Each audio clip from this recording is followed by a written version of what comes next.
स्वर्गीय आसमानी बाप, आज के वचन पर तू आशीष बरकत दे और अपनी महिमा के लिए तैयार कर।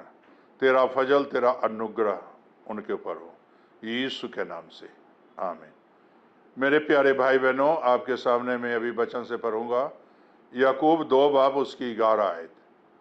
इसलिए कि जिसने यह कहा तू बेविचार ना करना, उसी ने यह भी कहा तू हत्या ना करना। इसलिए यदि तूने बेविचार तो नहीं किया पर हत्या की, तो भी तू व्यवस्था का उल्लंघन करने वाला ठहरा। मेरे प्यारे भाई और बहनों, इस वचन से हम क्या सीखते हैं? परमेश्वर जो है प्रत्येक पापी के विरुद्ध है, प्रत्येक गुनाहगारों के विरोध है, प्रत्येक अधर्मियों के विरोध है। परमेश्वर ने व्यवस्था में भी यही कहा है, तो हत्या नहीं करना। पर वो यीशु मसीह जी ने भी यही कहा है, हत्या नहीं करना। मेरे प्यारे भाई और बहनों, व्यवस्था कहता है बेविचार ना करना, और यीशु जी भी कहते हैं अगर तूने अपने आंखों से, बुरी निगाहों से अगर किसी के बारे में को दृष्टि डाला तो तूने बेविचार कर लिया। मेरे प्यारे भाई बहनों, जिसने हमें और आपको बनाया है पाप को रोकने के लिए, बहुत सारी बातें इस वचन में समझाया है। से पाप को कैसे रोकोगे, गुनाहगारों को गुनाह कैसे क्षमा की जाएगी, पापी कैसे बचेंगे। अगर आप पाप से बचना है तो मेरे प्यारे भाई और बहनों, हमें और आपको पाप को छोड़ना है, सिर्फ अपने दिमाग में बैठाना है। ये जो ब्रेन है ना, जो शैतानी बातें सोचता है, बुरी बातें सोचता है ब्रेन, गुनाह में बुरी बातें रहता है ब्रेन के अंदर, दिल से निकलता है, मुंह से निकलता है।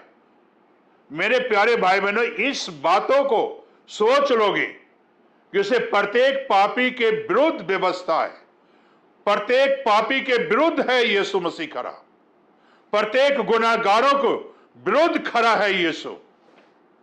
तब मेरे प्यारे भाई और बहनों, आप पाप को समझ जाओगे, गुनाह को समझ जाओगे, और समझने के लिए आपके पवित्र शास्त्र दिया गया है।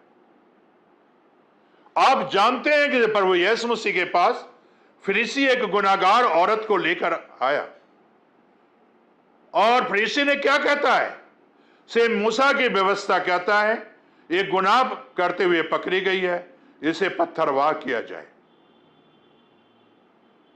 यीशु को बार बार पूछते रहे, ये गुनाह में पकड़ी गई है, व्यवस्था ये सिखाती है, व्यवस्था ये बताती है कि इसे, मेरे प्यारे भाई और बहनों, इसे पत्थरवाह किया जाए।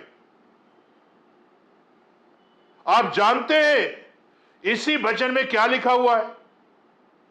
प्रभु ने वहां कहा से जो कोई अभी तक पाप नहीं किया है वही इसे पहला पत्थर मारे। जो पाप नहीं किया है वो पहला पत्थर मारे।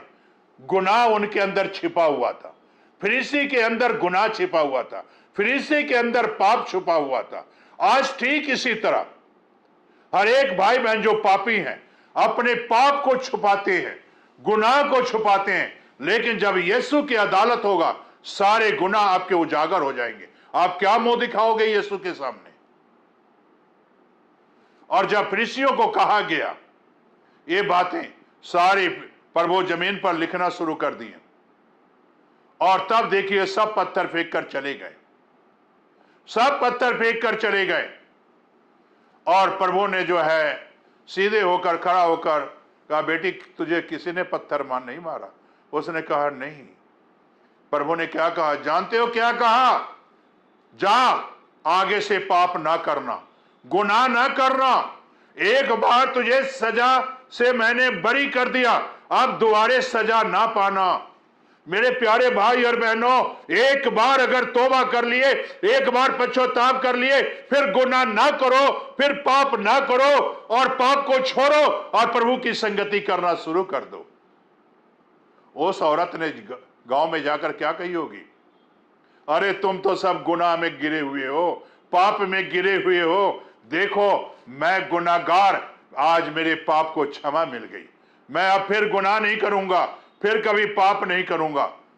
मेरे प्यारे भाई बहनों, ठीक इसी तरह पाप से अगर बचना है, गुनाह से बचना है, तो मेरे प्यारे भाई बहनों यीशु के पास आओ। यीशु आज क्षमा करना चाहता है, यीशु आज आपको माफी देना चाहता है। पाप की पहचान करो। फरीसी पाप की पहचान नहीं की, सीधा उठाकर बेविचारनी औरत को यीशु के पास ले गया। पत्थरवाह करेंगे, पत्थर मारेंगे और यीशु देखता रहेगा। लेकिन मेरे प्यारे भाई बहनों, यीशु देखता नहीं है, यीशु एक बार मौका देता है आपको भी जिंदगी में।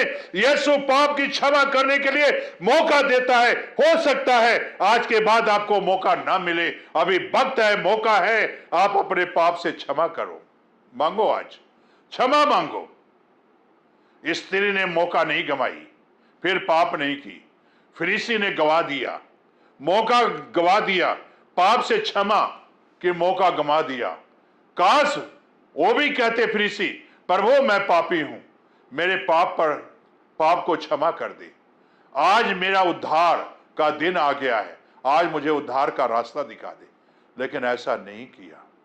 आज ठीक इसी तरह प्रचार तो सभी करते हैं, प्रचार हर चर्चों में होती है, कलीसिया बड़ी होती है, लेकिन फिर भी लोग पाप से क्षमा नहीं मांगते।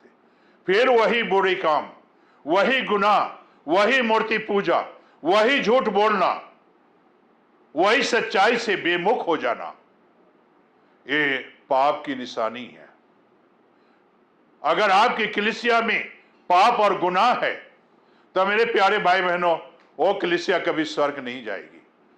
गुनाहों से तौबा करवाओ, पापों से तौबा करवाओ और फिर पाप ना करना, तब आप परमेश्वर के साथ चलोगे, यीशु के साथ चलोगे।